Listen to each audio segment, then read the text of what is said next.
बच्चों, हम लोग पद परिचय पढ़ रहे थे जिसमें हम लोग अब तक सर्वनाम को समझा। इसी प्रकार संज्ञा सर्वनाम की तरह ही हम लोगों को विशेषण, क्रिया विशेषण को भी समझना होगा, अभिकारी शब्दों को भी समझना होगा। विशेषण संज्ञा और सर्वनाम के बारे में बताता है, उसके गुण अवगुणों के बारे में बताता है, और क्रिया भी जो काम का करना या होना जो शब्द बताए उसे क्रिया कहते हैं। इस बात से तो तुम लोग अवगत ही होगे। अब आओ कुछ उदाहरणों के द्वारा हम पद परिचय का ज्ञान प्राप्त करते हैं। यह पुस्तक मेरी है। यहाँ यह विशेष पुस्तक की ओर संकेत दे रहा है, इसलिए यह निश्चयवाचक सर्वनाम है।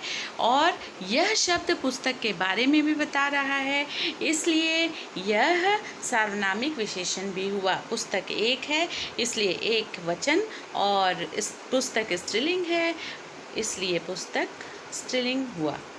इसलिए यह सर्वनाम और सार्वनामिक विशेषण स्त्रीलिंग हुआ। कल हमने ताजमहल देखा।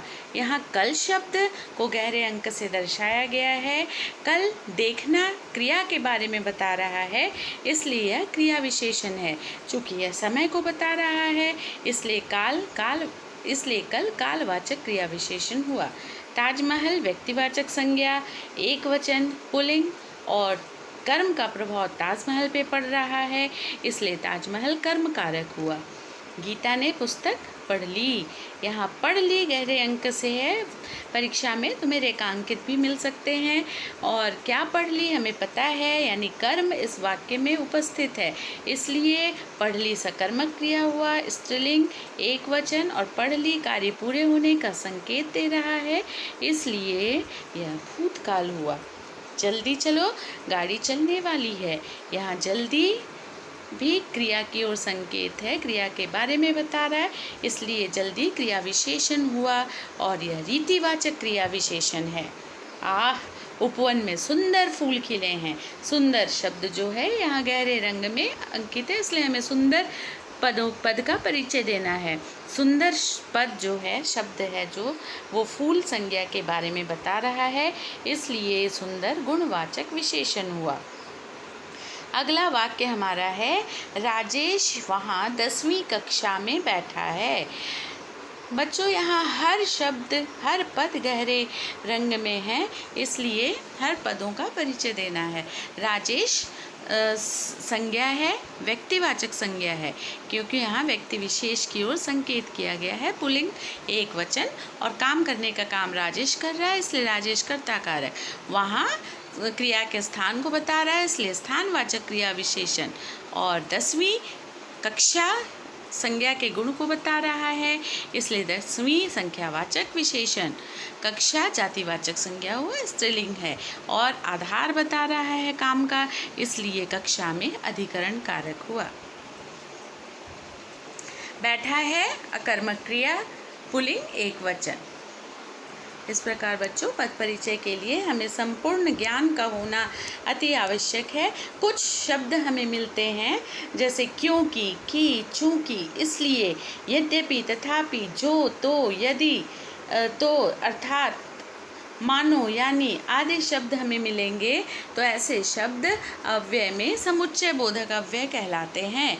उदाहरण स्वरूप एक वाक्य लेते हैं, यदि परिश्रम किया तो परीक्षा में अच्छे अंक ज़रूर आएंगे।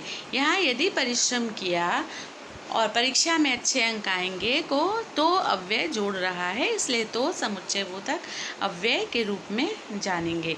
मुझे मालूम था कि वे आज नहीं आएंगे। मुझे मालूम था एक वाक्य हुआ, वे आज नहीं आएंगे दूसरा वाक्य, और दोनों को जोड़ने का काम कि अव्यय कर रहा है, इसलिए कि समुच्चय बोधक अव्यय कहलाता है।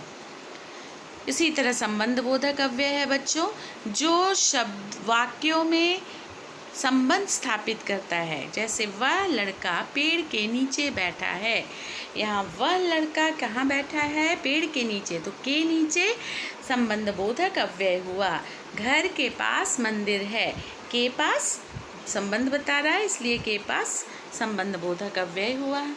उसी तरह विस्मयादि बोधक जो भावना को दर्शाता है, जैसे आहा कितना सुंदर दृश्य है, तो यह हर्ष सूचक शब्द हुआ।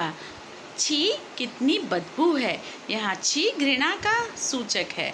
और ओहो तुम्हें चोट लग गई क्या, यहाँ ओहो दुख का संकेत दे रहा है। इस तरह विस्मय आदि बोधक शब्दों को भी पहचानना पद परिचय का ही काम है।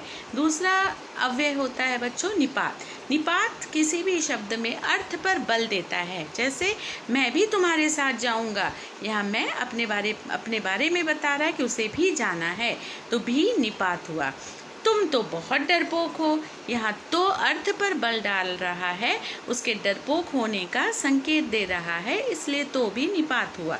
इस तरह बच्चों पद परिचय को अच्छी तरह समझने के लिए तुम्हें कक्षा 1 से लेकर अब तक जो पढ़ा है उसे अच्छी तरह पढ़ना होगा, अच्छी तरह समझना और अभ्यास करना होगा। उसके बाद ही किसी भी पुस्तक से रेखांकित पदों के परिचय देने का नित्य अभ्यास करो, तभी तुम्हें पद परिचय करने में दक्षता आएगी, तुम सक्षम हो पाओगे और अच्छे अंक प्राप्त कर सकोगे। धन्यवाद।